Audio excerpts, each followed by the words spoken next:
मुर्दाबाद मुर्दाबाद कांग्रेस सरकार मुर्दाबाद मुर्दाबाद मुर्दाबाद जिंदाबाद अशोक गहलोत मुर्दाबाद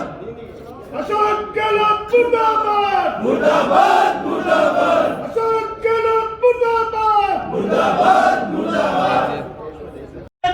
दूध की नदियां बहने दो। अभी राइटिंग में जो निकले हैं इसके बीच में ये कुछ बागरिया समाज के लोग आए हैं तो मेरे ऑफिस में हैं, उधर आप हो इधर वो हैं, तो उनसे मैं बात कर रहा था वहाँ लोगों के लिस्ट में हुए 8 लोग आए वहाँ,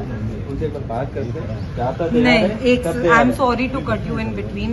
प्रभारी सचिव आ रहे थे तो ये तो आपको पहले से पता होती है कि डेट किस डेट पर प्रभारी सचिव, ये डेट हमने तय नहीं करी। मैंने आपको नहीं बोला कि आप आज की डेट तय करो हटाने के लिए अप्रोच में, आपने तय करी डेट, मैंने तो नहीं करी। हम में से आपने में से किसी ने बोला है कि आज की डेट अपनी है? तो जब हमने तय नहीं करी ये डेट, प्रशासन ने डेट तय करी, तो आप लोग ये कैसे बोल सकते हो कि सडनली वो आ गया और जाप्ता उनके साथ चला गया? दूसरी बात, जो आप 8 जने बता रहे हो जो अंदर बैठे हुए, वो तो बात कब से ही पता है ना। आज ऐसा नया क्या हो गया? वो 8 नाम तो आपके पास कब से होने चाहिए थे और कब से वो बात तय हो जानी चाहिए थी कि उनको आप कहीं और मूव कर रहे हैं। पहली बार जब मेरी कलेक्टर साहब से बात हुई थी तब उन्होंने यही बात कही थी हमें बहुत क्लियरली, मुझे याद है, आई डोंट नो आप थे या नहीं थे, बट आम सभा की बात है, we were sitting in collector साहब office only, he clearly mention ये बात कि आप इसको, मैं इन लोगों को कहीं प्लेस करूंगा और उसके बाद हटाएंगे। और आप आयुक्त को भी बुलाओ, वो खुद भी अलग अलग बातें करते हैं, आप भी अलग अलग बातें करते हो। आज सब जने, हम लोग भी यही बैठे हैं, आप भी यही बैठो, आज डिसीजन करके जाए। ये तो सुनते सुनते मुझे 1-1.25 साल हो गया ना।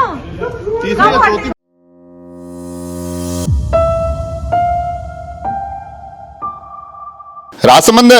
विधानसभा में गत 1 साल में सर्वाधिक सुर्खियां बटोरने वाला कोई विषय रहा तो वो ये रहा कि राजसमंद पशु चिकित्सालय, बहुउद्देशीय पशु चिकित्सालय, समय समय पर वो विषय सुर्खियों में आता। ऐसा लगता कि जब एक बार बिल्कुल शांत होने की तरफ जाता, बंद पिटारे से फिर निकलता। मगर आज जो ये विषय सुर्खियां बटोर रहा है, ये अभी तक की इसकी सर्वाधिक सुर्खियां हैं और इन सुर्खियों के पीछे आक्रोश है, धरना है, विरोध है और आखिरकार जब लगातार बताया जा रहा था कि जाब्ता नहीं होने के कारण धोइंदा और जावद क्षेत्र की जो जमीन आवंटित हो गई थी, उस जमीन को कब्जा मुक्त नहीं किया जा रहा था, आज उस दिशा में एक बड़ा कदम उठाया है। तो ये जो तमाम शब्द मैंने इस्तेमाल किए, धरना, आक्रोश, विरोध, उन तमाम शब्दों के केंद्र में आज जो चेहरा था राजसमंद विधायक दीप्ति माहेश्वरी, वो अभी हमारे साथ हैं। उनसे जानते हैं कि आखिर ऐसा क्या हुआ आज की अचानक आपको बिना किसी तय कार्यक्रम के, बिना किसी पूर्व सूचना के अचानक तमाम समर्थकों के साथ हमने देखा कि आप राजसमंद जिला कलेक्ट्रेट परिसर के प्रांगण में जाकर ये पुरजोर कोशिश कर रही थी कि ये कार्रवाई प्रारंभ की जाए। अचानक ये कैसे आया ख्याल? अचानक ख्याल तो बिल्कुल भी नहीं आया हेमेंद्र जी। इसके अंदर जो आप कह रहे हैं ना कि कहीं ना कहीं हमें ये लगता था कि ये डाई डाउन हो गया और वापस से कहीं से उस पिटारे में से निकल कर आया है, तो कभी भी ये मुद्दा डाई डाउन नहीं हुआ था। इट्स जस्ट दैट कि हम हर 15 दिन में, मैं कलेक्टर साहब से इस बारे में एक बार बात कर ही लेती थी कि कब इसको हम हटा रहे हैं, और उन्होंने डेट्स 4 हमें दी थी, पर किसी न किसी कारण की वजह से वो डेट पोस्टपोन हो रही थी कि कभी जाप्ता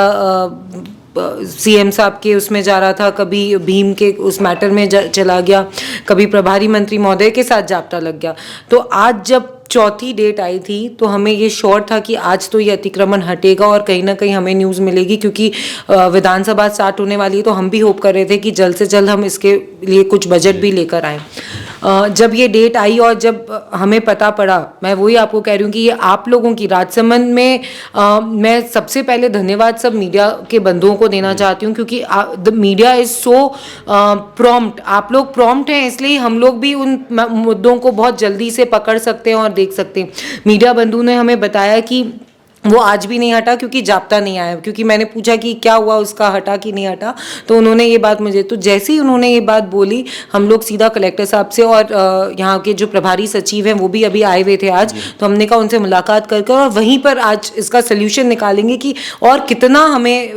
वेट करना पड़ेगा। हमारा भी पेशेंस का एक लेवल था, कब से हम इसमें परिश्रम कर रहे थे और बार बार हमें एक ही जवाब मिल रहा था, तो कहीं ना कहीं आज वो पेशेंस टूटा, इसलिए हमने वहीं पर सोचा कि आज धरने पे बैठेंगे और जब तक नहीं हटेगा तब तक नहीं उठेगा। धरने में आखिर ऐसा क्या हुआ कि जो जाप्ता लंबे समय से नहीं आ पा रहा था, चौथी बार भी आप बता रहे कि जाप्ता नहीं था, मगर धरने से ऐसा अचानक क्या आपने कौन सा राजनीतिक पैतरा इस्तेमाल किया कि जाब्ता भी आ गया और अतिक्रमण भी हट गया? अब ये तो धरने की ताकत है, जनता की ताकत है, और कहीं ना कहीं हमारे कार्यकर्ताओं की मजबूती है कि हम सब जने जब कन्विंसिंगली उनको बैठे तो उनको ये पता था कि आज हम लोग नहीं उठने वाले हैं, क्योंकि वे खुद भी जानते हैं इस बात को कि इतनी बार उन्होंने हमें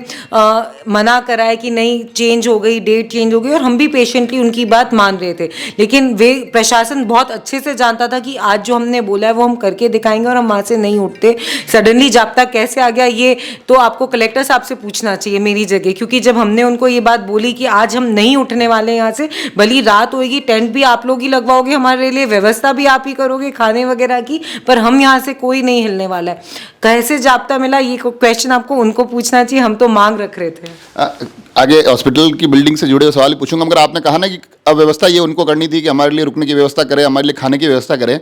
तो आज जहां अतिक्रमण हटा है वहां पर भी काफ़ी घर तोड़े गए हैं, कुछ परिवार बेघर हुए हैं, और जिला कलेक्टर परिसर में वो आए हैं, उनके काफ़ी हमने ऐसे दृश्य देखे हैं जो हमको थोड़ा सा एक पीड़ा का एहसास करते हैं। उनका क्या इंतजाम किया गया है, उनके खाने और रहने की क्या व्यवस्था है, उससे पहले कुछ हमने सोचा है इस बारे में? बिल्कुल, जिस दिन ये तय हुआ था कि पशु चिकित्सालय यहाँ पर, जिस दिन ये बात घोषणा मतलब रही थी कि यहाँ का जो पशु चिकित्सालय वो तो यहीं रहेगा और नाथद्वारा में नया आवंटित हुआ है, उस दिन से कलेक्टर साहब और हमारी ये बात हुई थी कि जितने घर हैं, जितने लोग बसे हुए हैं, उनको वापस से कहीं और पट्टा। देखिए, एक बात तो ये है कि इस ज़मीन पे उनका नाजायज़ कब्जा था, यहाँ पर उनको पट्टा वगैरह उनका नहीं था। हम लोगों ने ये तय करा था कि भावा और इसके आसपास जगह देखकर उनको हम वहीं पर बसाएंगे और उनको वहाँ पे बाकायदा पट्टे देंगे। तो इस बात की व्यवस्था ऑलरेडी हो रखी है। इस बात को मैं आपके मीडिया के थ्रू मैं ये ज़रूर बोलना चाहूँगी कि ऐसा नहीं कि हमने एनक्रोचमेंट से हटाया, हमने इसकी बात की भी व्यवस्था करी है कि उनको वापस पट्टे मिले, ताकि वे अपना घर प्रॉपर अपनी रजिस्टर्ड ज़मीन पे बना सके, क्योंकि अगर रजिस्टर्ड ज़मीन रहेगी तभी उनको दूसरे लोन बेनिफिट्स और वो मिलते हैं। अगर वो ऐसे कब्जे करके रहेंगे तो कभी भी उनको और कोई बेनिफिट्स, गवर्नमेंट के बेनिफिट्स नहीं मिल सकते। एक अतिक्रमण हटाना जाब्ता, जैसे आप बता रहे हैं कि बड़ी लंबे समय का आपने बताया कि हमें प्रशासनिक अधिकारियों के लगातार टच में थी, इस विषय को लेकर लगातार उनसे बात कर रहे थे, आप ज्ञापन भी कर रहे थे, बीच में आपने कुछ प्रदर्शन भी किए थे, मगर आपको लगता है कि एक अतिक्रमण हटाने में भी आपको इतनी मेहनत करनी पड़ी, तो उस जगह पर बिल्डिंग बनाना इतना आसान रहने वाला है या नहीं रहने वाला है, या हमको लग रहा है कि फिर ऐसे ही किसी एक धरने प्रदर्शन के हमको देखने को मिलेंगे कि अब ये हॉस्पिटल बनाने की कवायद शुरू हो रही है? ऐसा उन बिल्डिंग को लेकर क्या सोच रहे हैं आप कि वो कब तक हम लोगों के लिए आ जाएगी? हेमेंद्र जी, मैं तो आपको ये बात कहूँगी कि देखिए, संघर्ष करेंगे तो आगे जीत है, और अभी हमारी सरकार नहीं है तो डेफिनेटली परिस्थितियाँ उतनी अनुकूल नहीं है जितनी होनी चाहिए, पर ये डेफिनेटली मैं विश्वास दिलाऊंगी आपके माध्यम से सब जनों को कि यहाँ पर बिल्डिंग बनेगी और नेक्स्ट 3-4 सालों में ही बन जाएगी। तो ये मैं आपको ज़रूर आश्वासन दिलाऊंगी इस बार। आखिरी सवाल ये है कि एक लंबे समय से, आपका भी राजनीतिक अनुभव इतना नहीं है, मगर एक लंबे समय से देखा जा रहा था कि इस विषय पर बातें तो हो रही थी, चर्चाएं हो रही थी, मगर आज आपकी तरफ से भी एक, अगर हम कहें कि एक राजनीतिक परिपक्वता वाला एक हमको देखने को मिला है कि चलिए धरातल पर जाकर कोई संघर्ष हो रहा है, और ये चुनावी साल भी है, तो हम उम्मीद करें कि राजसमंद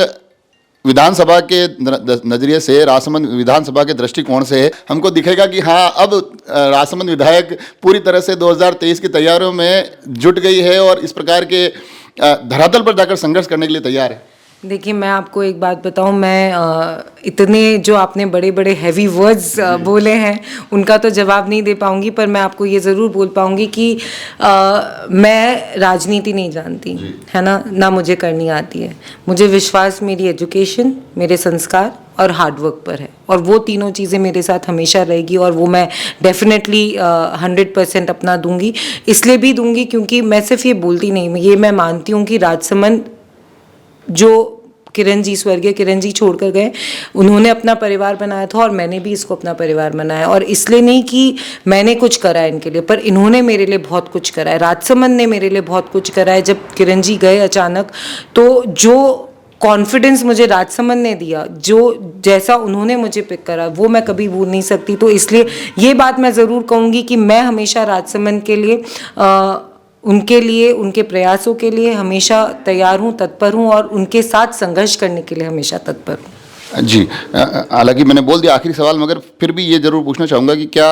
ये अतिक्रमण की कार्रवाई हटने के बाद बिल्डिंग के लिए आप कह रहे हैं कि अगले सालों में दिखाई देगी, उसके साथ साथ जो परिवार यहाँ से हटाए गए उनसे भी आप वापस मिलने की कोशिश करेंगे या वहाँ तक भी ये सुनिश्चित करेंगे कि उनको अपना स्थान सही से मिले? बिल्कुल, मैं ये ज़रूर सुनिश्चित करूंगी कि उनके जो पट्टे बनने हैं वो सब उनको मिलें। डेफिनेटली हमने कलेक्टर साहब से तो बात हो ही गई है, लेकिन ये ज़रूर सुनिश्चित करेंगे कि जल्द से जल्द उनको वापस से अपना प्लेसमेंट मिल पाए। तो देखा आपने, हालांकि आज के पूरे प्रकरण पर बात हुई और बातों ही बातों में ये बात निकली कि मैं राजनेता नहीं हूँ। हालांकि ये बात राजसमंद विधायक की तरफ से कही गई है, मगर हमें लगता है कि राजनीति की जो तमाम कवायदे हैं जो 2023 को देखते हुए हमें दिन ब दिन बेहतर तरीके से मिलेगी, उन कवायदों में जब स्थानीय नेता कोई संघर्ष करते हुए दिखाई देते हैं और संघर्ष के बाद संघर्ष परिणामों तक पहुंचता है तो यकीनन हर एक व्यक्ति को अच्छा लगता है। आगे देखने वाली बात होगी कि ये संघर्ष सिर्फ अतिक्रमण तक सीमित रहता है, यहाँ पर या एक कोई बड़ी बिल्डिंग दिखाई देती है, यहाँ बहुउद्देशीय पशु चिकित्सालय के बाद तमाम जो चिकित्सा सुविधाएं यहाँ मुहैया होती है, इन तमाम विषयों को लेकर भी हम आप तक आएंगे, इन तमाम विषयों पर भी हम आपसे बात करेंगे। आप तमाम लोग जुड़े रहे राजसमंद एक्सप्रेस से। धन्यवाद।